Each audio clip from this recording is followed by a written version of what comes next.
Halo, saya Tansa Wiguna. Hari ini saya akan mendemokan tentang caranya melakukan import database. Oke, jadi yang pertama kita butuhkan adalah file-filenya. Di sini sudah saya siapkan file-filenya, tinggal teman-teman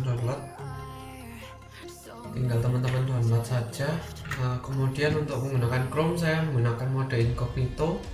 Kenapa? Karena untuk mendesain sebuah website kita tidak boleh menyimpan cookie-nya dan juga gambar-gambarnya. Kenapa begitu? Karena takutnya ketika kita merubah tampilan, kalau kita menggunakan yang mode biasa seperti ini, ketika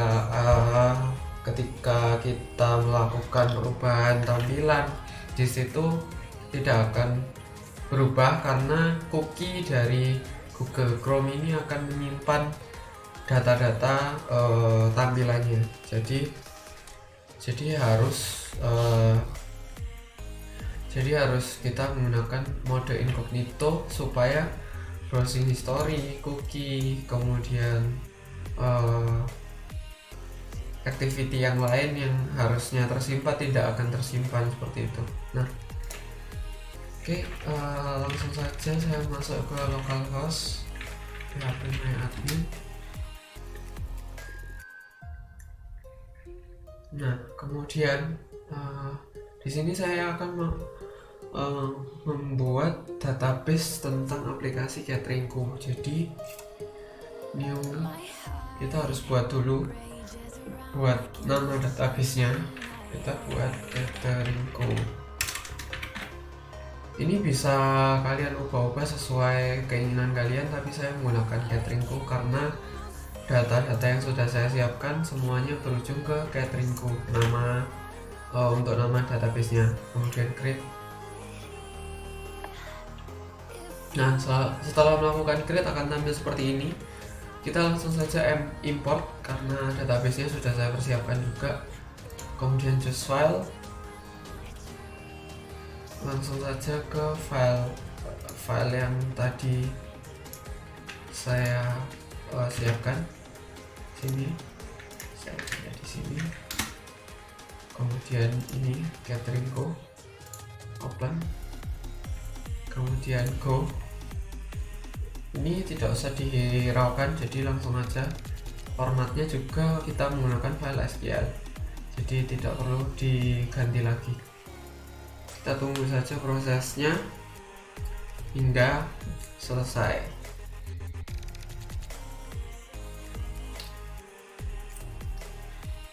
Ini cukup memakan banyak waktu karena file-filenya cukup banyak.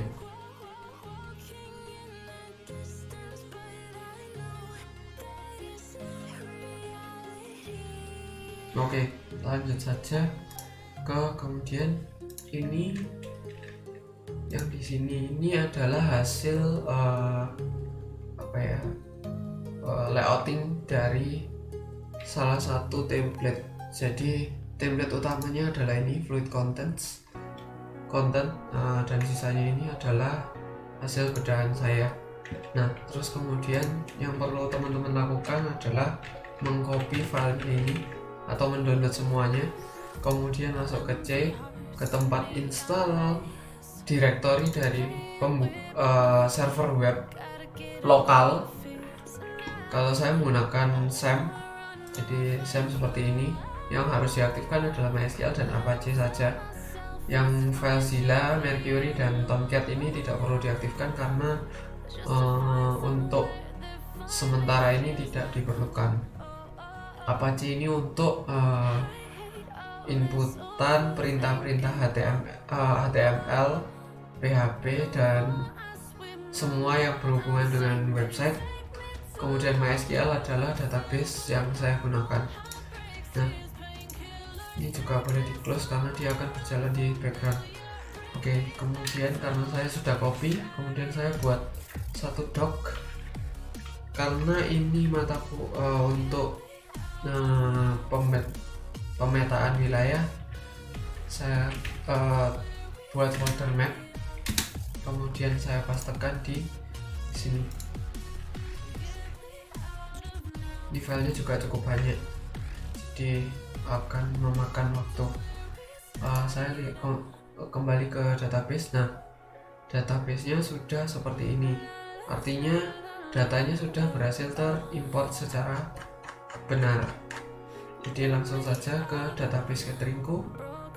Di sana akan tampil semua database yang sudah saya buat. Nah, ini di sini ada daftar catering, log access. Sini log access sebenarnya tidak tidak valid kalau menggunakan primary key. Tapi di sini saya gunakan primary key karena ada kemungkinan data ini statusnya tidak terupdate. Karena kalau tidak terupdate, dia tidak akan bisa melakukan login di aplikasi yang saya buat. Jadi ini saya delete dulu.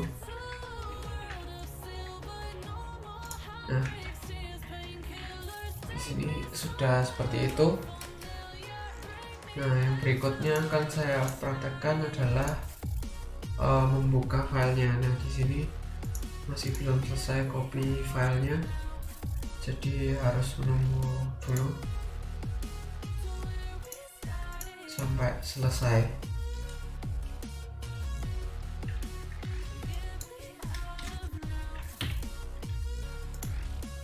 Ini kinerja dari website localhost-nya ini berat karena saya juga sambil copy file seperti itu.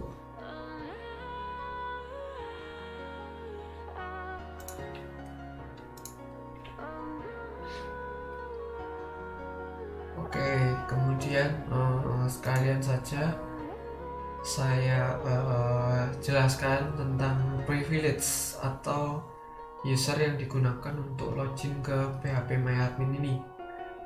Untuk mengetahuinya, kita tinggal klik privilege di sini, atau kita bisa langsung terlebih dahulu ke home, kemudian user account, supaya tahu user-user yang bisa digunakan untuk melakukan aktivitas manajemen database di sini.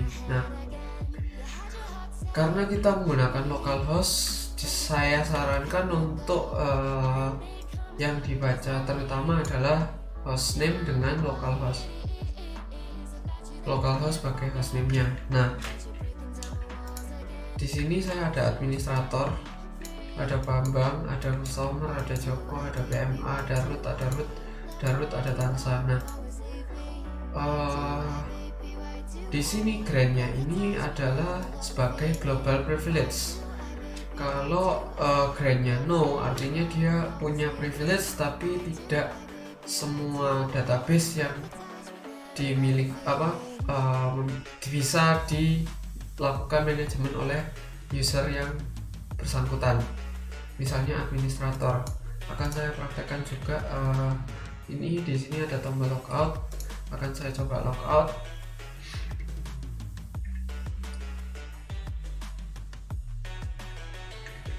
Nah, ini saya akan coba administrator. Karena saya tidak mengenal password, langsung saja go. Kalau teman-teman pakai password ya silakan inputkan passwordnya. Kalau enggak ya silakan langsung aja masuk. Nah, di sini yang bisa dilakukan oleh user ini bisa melihat semua database yang saya miliki. Kemudian, nah, ketika melakukan select, dia nggak akan bisa, kecuali kalau memang dia dapat grant atau privilege-nya. Seperti membuka sewa ini. Di sini dia bisa melakukan melihat datanya, tabel-tabel yang ada di database sewa aja, tapi di cateringku dia tidak bisa. Coba aja juga tidak bisa. Jadi privilege-nya dari akun administrator ini hanya pada database sewa aja. Begitu. Oke, saya akan kembali menggunakan user root.